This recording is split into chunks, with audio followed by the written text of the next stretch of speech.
ఎక్కడో మిడిల్ ఈస్ట్‌లో జరిగే ఒక వార్ మన ఇండియాలో పెట్రోల్ అండ్ ఎల్‌పీజీ ప్రైజెస్‌ని ఎఫెక్ట్ చేస్తుందా?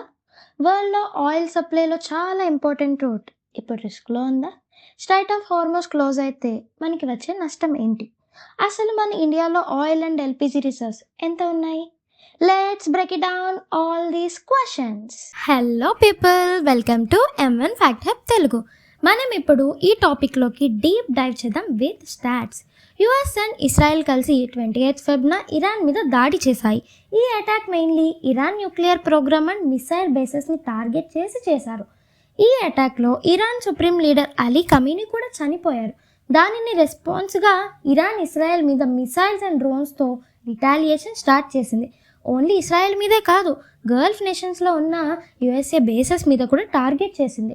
ఇప్పుడు ఈ కాన్ఫ్లిక్ట్ వల్ల ఎంటైర్ మిడిల్ ఈస్ట్ రీజియన్లో టెన్షన్ పెరిగిపోయింది. యుఎస్ అండ్ ఇస్రాయెల్ కలిసి ఇరాన్లో రెజీమ్ చేంజ్ అయ్యే వరకు యుద్ధం ఆపరు.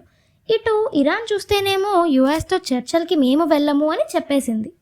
మిడిల్ ఈస్ట్ ఆయిల్ సప్లైలో బిగ్గెస్ట్ చోక్ పాయింట్ ఏంటంటే స్ట్రైట్ ఆఫ్ హార్మోజ్. ఈ రూట్ నుంచి daily almost 20% world oil shipments travel అవుతాయి. 20% అంటే అరౌండ్ 20 మిలియన్ బ్యారెల్స్. వార్ వల్ల ఇరాన్ ఈ స్ట్రైట్ ఆఫ్ హార్మోజ్ని క్లోజ్ చేసేసింది. ఇది క్లోజ్ అవ్వడం వల్ల బ్యారెల్కి $60 to $65 ఉంటే క్రూడ్ ఆయిల్ ప్రైస్ ఈ రోజుకి అది $100 to $108 అయింది. వార్ ఇలానే కంటిన్యూ అయితే ఇది ఇంకా పెరిగే ఛాన్స్ ఉంది.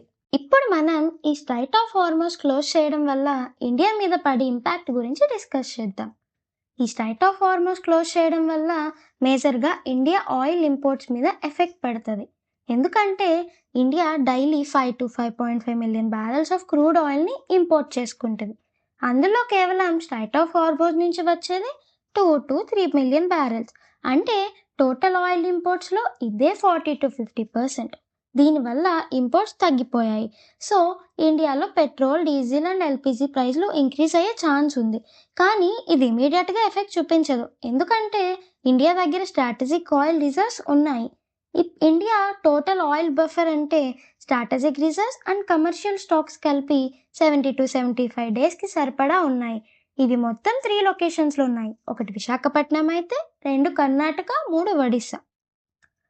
సో అప్పుడే పెట్రోల్, డీజిల్ ప్రైజెస్ పెరుగుతాయని మనకి టెన్షన్ వద్దు. అస్సలు టెన్షన్ ఎల్‌పీజీ కోసమే. ఎందుకంటే India second largest LPG importer in the world. ఇందులో మనకి major share Gulf countries like Saudi Arabia, UAE, Khattar, Kuwait నుంచి ఇంపోర్ట్ అవుతున్నాయి. ఇప్పటికే గల్ఫ్ కంట్రీస్లో వార్ వల్ల టెంపరీగా ఆపరేషన్స్ క్లోజ్ చేశారు. దీనివల్ల ఇండియా ఎల్‌పీజీ ఇంపోర్ట్స్ మీద ఎఫెక్ట్ చూపిస్తుంది. ప్రెజెంట్ ఇండియాలో ఎల్‌పీజీ బఫర్ కూడా 20 to 25 డేస్కి సరిపడా మాత్రమే ఉన్నాయి. ఫ్యూచర్లో వార్ ఇలానే కంటిన్యూ అయితే India alternative suppliers like Russia, USA, Africa దగ్గర నుంచి ఇంపోర్ట్స్ చేసుకోవచ్చు. అండ్ అలాగే షిప్పింగ్ రూట్స్ డైవర్సిఫై చేయవచ్చు. ఆల్రెడీ ఇండియా ఈ రూట్ డైవర్సిఫికేషన్ 2 years బ్యాక్ నుంచి స్టార్ట్ చేసింది.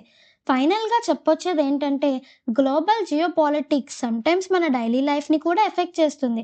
థౌజండ్స్ ఆఫ్ కిలోమీటర్స్ దూరంలో జరిగే వార్స్ మన petrol price, LPG cylinder rate మరియు ఎకానమీ మీద ఇంపాక్ట్ క్రియేట్ చేయొచ్చు. ఇరాన్ క్రైసిస్ మనకి ఒక రిమైండర్.